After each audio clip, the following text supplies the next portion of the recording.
Welcome to The Last Breakfast. Please enjoy the video. In this video, I will explain how to program a Ford Explorer key. Understanding the correct method is crucial, as it depends on your vehicle's year and the type of key you have. We'll cover both do-it-yourself options for certain remote functions and transponder keys, as well as situations where professional assistance is absolutely necessary. Let's dive into the details to get your new key working. For many Ford Explorer models, you can program a new remote key fob yourself. First, ensure all doors are closed, then open only the driver's side door. Next, turn the ignition from the OFF position to the RUN position 8 times in 10 seconds, ending on RUN. The door locks will cycle, indicating programming mode. Within 8 seconds, press any button on the new key fob. The locks will cycle again, confirming success. Repeat for additional fobs, then turn the ignition OFF.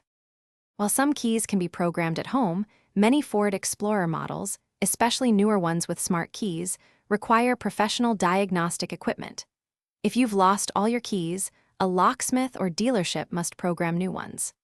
Additionally, if you only have one working transponder key, you cannot program a new transponder chip yourself. 2 existing keys are needed for that specific DIY method. Professional services ensure proper synchronization with your vehicle's immobilizer system.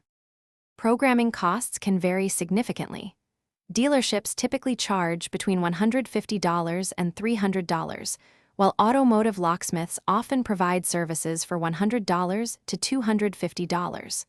Always confirm the total cost, including the key itself, before proceeding.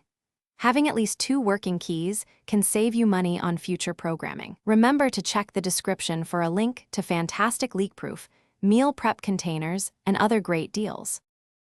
Thanks for watching. If this was helpful, leave a like and consider subscribing. See you next time.